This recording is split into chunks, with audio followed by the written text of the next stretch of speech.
O Brasil tem menos mulheres na política do que o Afeganistão, um dos países mais misóginos do mundo. Lá, mais de 27% das cadeiras do parlamento são ocupadas por mulheres. Aqui, mal chegamos a 10%. Mesmo 20 anos depois de sancionada a lei das cotas, que pretende garantir pelo menos 30% de candidatas, estamos abaixo da média mundial registrada nos anos 90. Impressionante, né?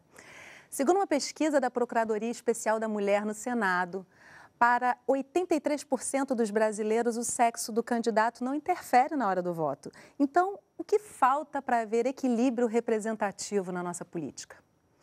Hoje a gente vai mostrar que o lugar da mulher brasileira também é na política.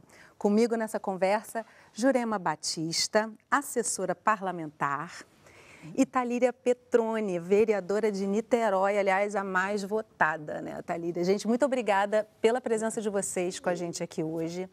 Eu quero primeiro comentar essa abertura que eu trouxe esses dados, que são realmente impressionantes, né? Conseguimos ficar muito atrás, não é pouco, do Afeganistão, que há 10 anos atrás vivia uma ditadura em que mulher nem votava. Como é que é chegar nesse lugar, gente? Thalíria, eu vou começar com você. Por conta desse resultado, você foi a vereadora mais votada em Niterói. Como é que é chegar nesse lugar onde a mulher parece não pertencer, mas deveria, né? E ele, de fato, é organizado para a gente não estar lá. Assim. Eu acho que a política ela carrega duas esferas que são muito negadas para a gente, que é a mulher, historicamente, que é a esfera do poder e a esfera do público. Então, lugar de mulher, né, se diz na história que não é no espaço público nem nos espaços de poder. E estar na política é romper com isso.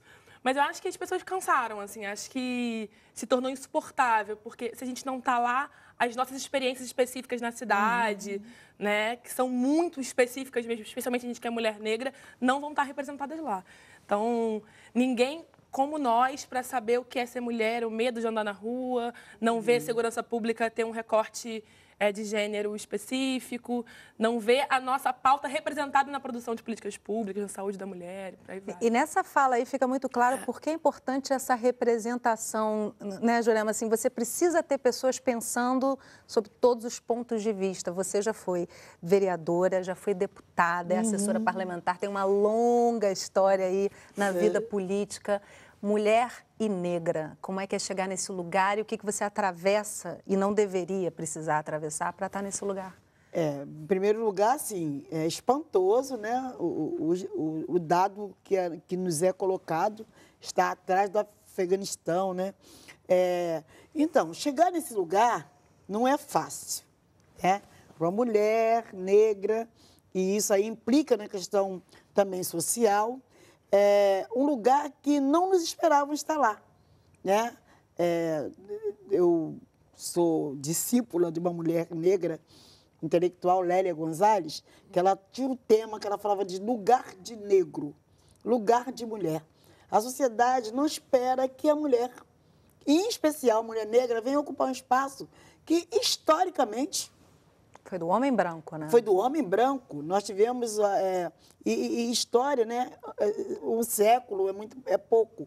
E nós temos que pensar que tivemos um movimento sufragista, em 1930, que as mulheres reivindicavam o direito ao voto. A mulher não tinha nem direito a votar. Quando ela passa a ter esse direito a votar, ela só pode votar se ela for casada e se o marido autorizar. Então, é um voto terceirizado, né? Então, de lá para cá, as coisas vêm mudando, como foi falando aí, tem a questão... Muito devagarzinho, devagarzinho, a história dos 30%, mas acabam... As mulheres concorrem... Que não é cumprida, né? Não cumprem. Eu até brinco assim, né? O movimento, digamos, o movimento popular, né? O movimento funk que inventou a mulher melancia, a mulher não sei o que lá, e a política inventou a mulher laranja. O que é isso, mulher laranja? A mulher é candidata só para contar. Não tem voto nenhum, nem dela mesma. Não é para se eleger, é para cumprir a cota dos 30%. E que fica muito claro pelo número de votos dela. E de quantas são eleitas, né? Assim, porque agora, essa é a discussão. Deixa eu regredir um pouquinho essa discussão. A gente ainda está discutindo no Brasil o lugar que a mulher ocupa em casa, porque ainda tem ali a luta do dia a dia, na lavação da louça, na violência doméstica e, ao mesmo tempo, queremos as mulheres na política. Isso é um fator que também acaba intimidando a mulher, né? Porque ela tem que tomar conta da criança, ela tem a dupla jornada e se ela ainda quiser entrar para a política e trabalhar, como é que vocês conseguiram vencer essas barreiras? Porque são uma barreira prática ali, né, Muito Thalita? objetivo, assim, pegar o trabalho doméstico em pleno século XXI, a maior parte do trabalho doméstico ainda é a gente que toca. Sim. E quando se delega esse trabalho doméstico para outras mulheres, que mulher é essa? É para outra mulher. Se a mulher, vou contratar alguém para trabalhar na minha casa, é uma trabalhadora doméstica, geralmente mulher, negra. Então, continua sendo o trabalho doméstico em cargo das mulheres. Sim. E isso aí implica na questão da invisibilidade, porque essa questão, por exemplo, o espaço de poder é o espaço público. E nós, mulheres, né, historicamente, fomos preparadas para ficar no privado, ou seja, no oculto. E se você precisa de uma visibilidade para ganhar uma eleição, como é que você vai ter a dupla jornada? Você vai trabalhar dupla, tripla. na tripla, né? Você vai trabalhar no emprego, pode ser trabalhar de família, numa fábrica, depois à noite você vai trabalhar na tua casa. E qual é o tempo que você vai ter para fazer articulação política para que você venha pensar em ocupar esse espaço de poder? E sabe o que eu sinto? Não sei se você vivencia isso também. É estranho para os homens a gente estar lá. Eles estranham. Já vivenciaram alguma situação assim? São coisas do tipo, você chega, beija a mão, vereadora. É como se fôssemos bebelores, Isso, uma coisa lúdica. É um misto de incômodo com surpresa. Né? Quase que um enfeite em alguns momentos. Porque, na verdade, eu já tive situações na Câmara, os vereadores estarem lá discutindo como se eu nem estivesse perto. Exatamente. Falando coisas, sabe, falando coisas machistas. É impressionante. Sabe, assim, como se eu não estivesse ali. Exatamente. Né? A invisibilidade... Ser interrompida, como eu acabei de fazer com você agora, Jurema, mil desculpa, mas ser interrompida, mas eu sou mulher, então tá menos pior. Ser interrompida por homens é péssimo também. A primeira reunião que eu tive lá, eu sou a única vereadora em exercício mulher, de 21 vereadores. Entrei na sala, um pouco atrasado, na sala da presidência, aí ficou um silêncio, e aí um dos vereadores falou: gente, vamos parar, porque agora tem uma donzela. Donzela? Foi a minha primeira experiência com os vereadores lá. Então, é mesmo um entendimento que não somos parte daquilo. Até tempos atrás não tinha banheiro leite, para né? mulher dentro do plenário. É quase um café com leite da infância, né? Você, por exemplo assim, Rio de Janeiro, né? A Eloneida Sturdes, né? Que já não está mais entre nós, foi uma das primeiras deputadas estaduais, e quando ela chegou na LERJ, não tinha banheiro, ela teve que fazer uma confusão para que fizesse um banheiro feminino para ela. Ou seja, é tão gritante que, inclusive, geograficamente, a arquitetura não nos comporta. Nem a arquitetura. Quando pensa o espaço, não pensa que tem um espaço. Não adianta que a gente vai invadir. Agora, eu tenho que fazer um intervalo rapidinho. Eu queria só finalizar esse bloco ressaltando o seguinte, que essa proporção, ela não equivale à escolaridade das mulheres, não equivale ao preparo como se espera para ocupar esses espaços, né? Enfim, isso não tem nada a ver realmente com... Apesar de ter essa dupla, tripla jornada, a mulher tem conseguido chegar além no ensino, né? O que não justificaria. E outra questão, se o Afeganistão conseguiu em menos de 2 décadas tantas mulheres na representação depois de uma tão violenta repressão, por que o Brasil, desde os anos 30, ainda não conseguiu reverter isso, né? Só reflexões. Eu preciso interromper para o intervalo. No próximo bloco, a gente vai conhecer a história da Tânia Rodrigues, deputada estadual, vereadora e militante do Movimento das Pessoas com Deficiência. Não sai daí, o intervalo é muito rápido.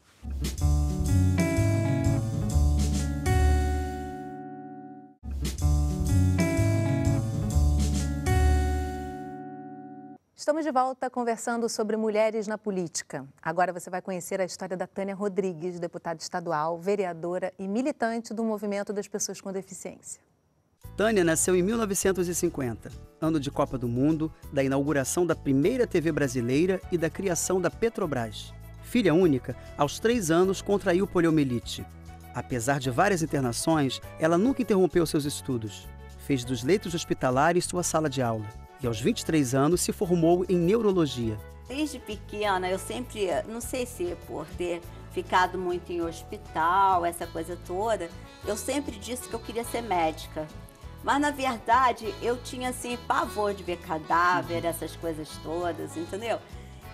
Mas fiquei com aquela ideia fixa de fazer medicina. Em 1981, Ano Internacional da Pessoa com Deficiência, Tânia juntou um grupo de amigos e fundou a Andef, a Associação Niteroiense dos Deficientes Físicos, uma entidade voltada para a inclusão social da pessoa com deficiência, hoje considerada uma das maiores do Brasil.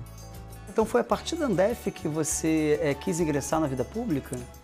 Foi através do movimento, né, que a Andef me levou a participar do movimento nacional das pessoas com deficiência. Nós começamos a fazer esporte para poder juntar os deficientes e começar a fazer a conscientização de que era uma coisa muito maior do que só resolver o seu problema. Eu nunca imaginei ser política, nem as pessoas que me cercavam, elas falavam, nossa, como que você conseguiu ser vereadora? Por que você foi seguir essa... Porque as pessoas sempre achavam que, meus amigos principalmente, eles achavam sempre que eu ia seguir a carreira acadêmica, né? Não sabia nada, eu só sabia cuidar de deficiente, né? Agora, de movimento, de direitos, eu nunca tinha me ligado que eu tinha sofrido algum tipo de preconceito, porque meus pais sempre me criaram para o enfrentamento de todas as coisas. Olá, meus amigos surdos. Eu estou aqui para apresentar para vocês algumas legislações que eu fiz e também para pedir o seu voto. Você é tão pressionada pelas pessoas que você te vem aquela responsabilidade, sabe? De que você tem que fazer alguma coisa porque, infelizmente, não tem ninguém aqui que vá levar essa bandeira. Tânia foi eleita vereadora 2 vezes em Niterói, sua cidade natal. Depois, outras 2 como deputada estadual pelo Rio de Janeiro. Eu acho importantíssimo que a mulher esteja inserida na política, nas áreas que elas atuam. Porque, para mim, não é importante cota, né? Percentual de partido para a indicação de mulheres candidatas. Eu acho que a mulher, ela tem que ser participante, ela tem que atuar em algum movimento ou em alguma ação comunitária para que ela possa reivindicar com todo o direito, com toda a garra que a mulher tem sobre suas questões.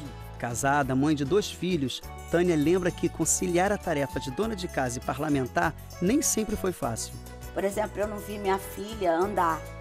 Quando minha filha andou, eu estava em Brasília, discutindo legislações que dizem respeito a gente.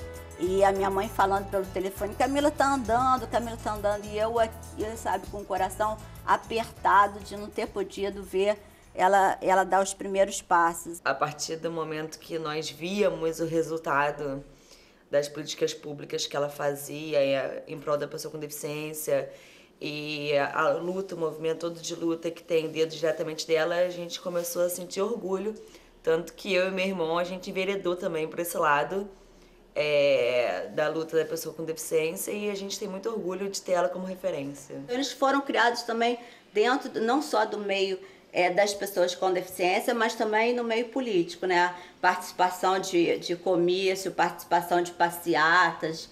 A Camila, por exemplo, tem pretensões de ser vereadora, mas não é o nosso desejo, mas se ela quiser, eu não posso fazer nada, né? Atualmente, Tânia é coordenadora de acessibilidade da Prefeitura de Niterói. Ela faz um balanço de sua trajetória. Quando eu paro para pensar assim, nesse tempo todo, né, que nós já são 35 anos, né, as conquistas que nós tivemos, eu acho assim impressionante, né? Impressionante porque eu era um jovem inexperiente, né, quando eu comecei a fazer alguns trabalhos na comissão da pessoa com deficiência aqui da prefeitura, as pessoas que eram mais antigas falavam, não, é idealista, é isso, aquilo. E eu pude provar, isso é que é o motivo mais do meu orgulho, é que eu pude provar para as pessoas que era possível se ter uma outra forma de resgatar a cidadania da pessoa com deficiência. Toda a legislação que existe no país que beneficia as pessoas com deficiência tem direto ou indiretamente o dedo da Tânia. Né? Você pretende um dia largar a vida pública? Olha, eu não pretendo me candidatar mais a cargo eletivo, que é uma coisa que eu gosto de fazer. Eu não gosto de ser executiva. Por quê? porque como eu sou muito ansiosa, né, e eu tive a oportunidade de ficar muitos anos na Andef, a gente consegue realizar muito mais lá, porque depende somente da gente, e no poder público as coisas demoram muito a acontecer. Então, eu queria curtir muito mais minha neta, sabe?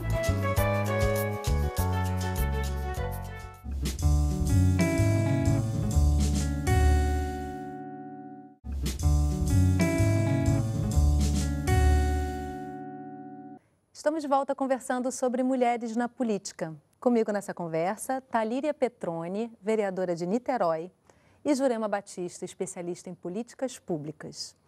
Gente, a história da Tânia é incrível. Eu imagino que vocês tenham, mesmo Talíria, que é bem mais novinha, deve ter se reconhecido um pouquinho ali, né?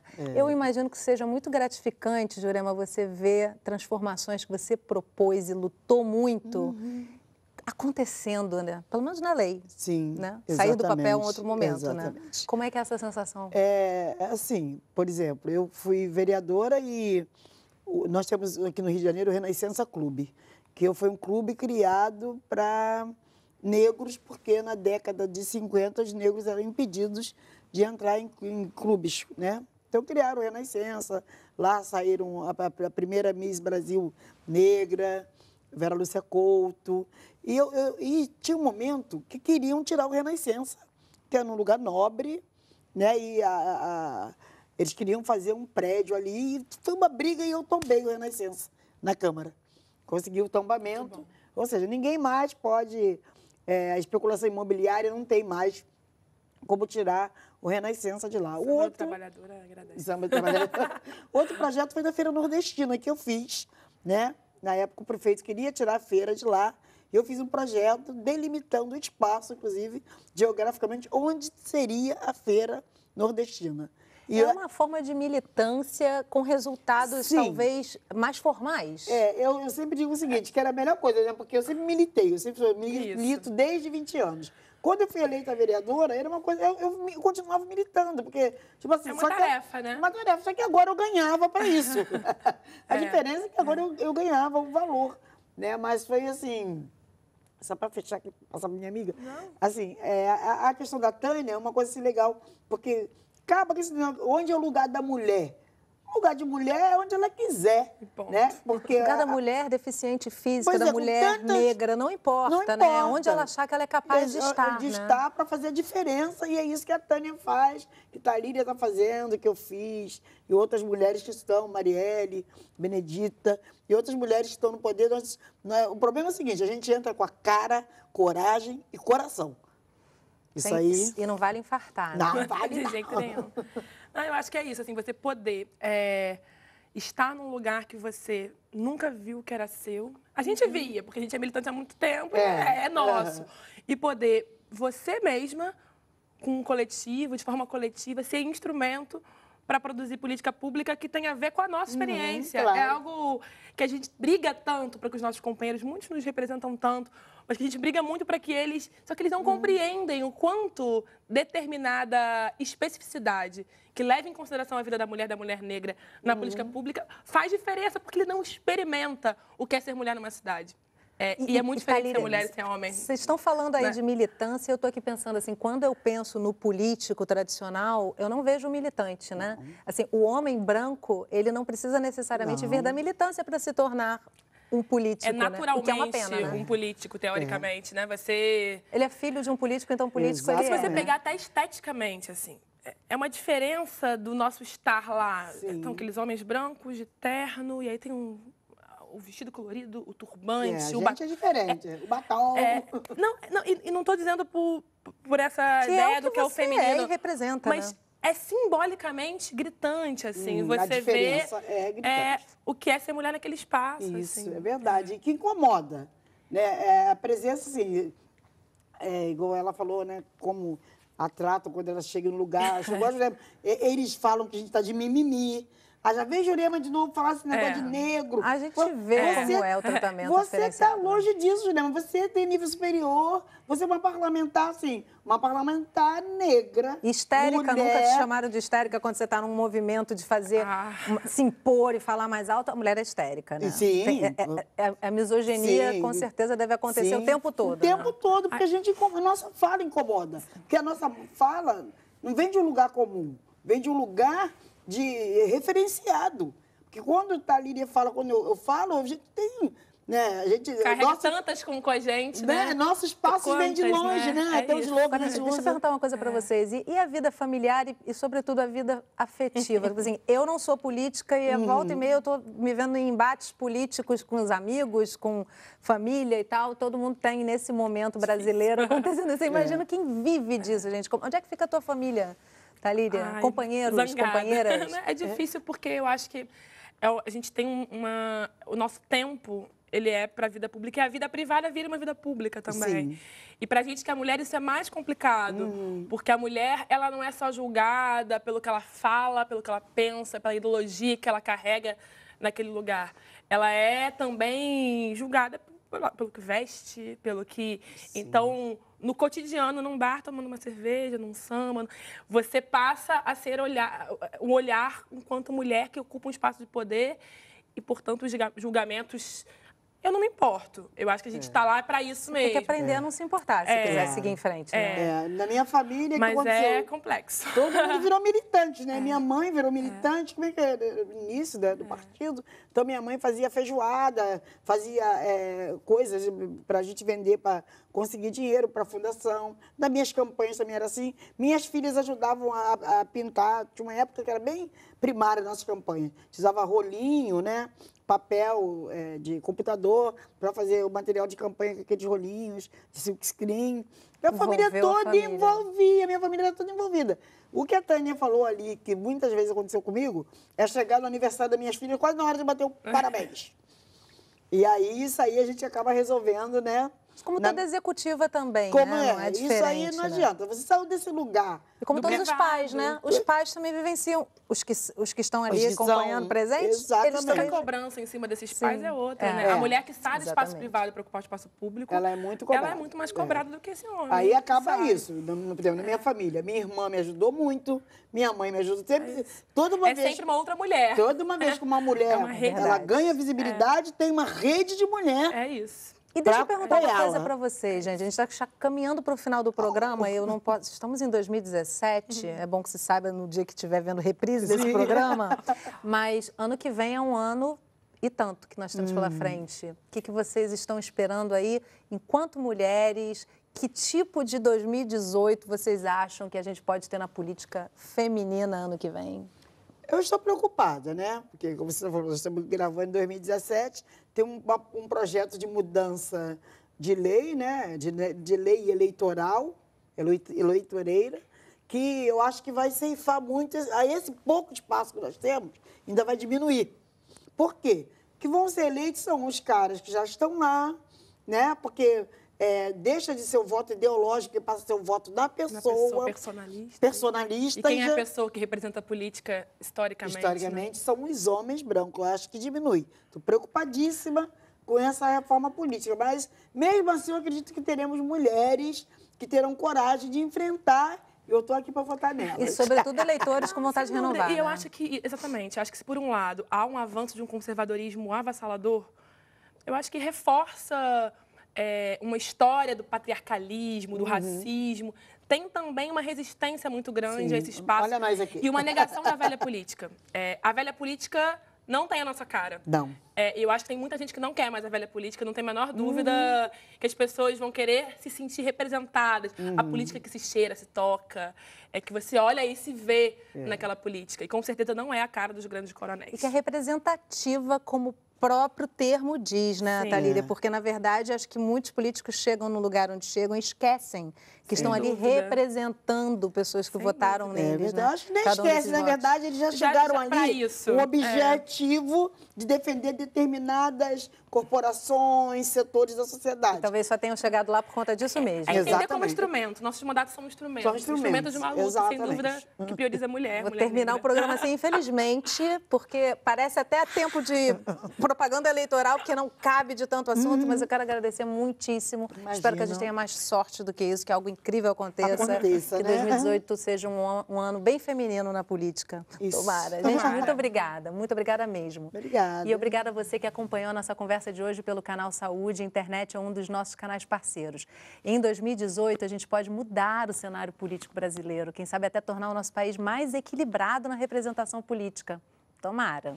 O nosso programa já está disponível online e eu espero você na próxima conversa. Até lá.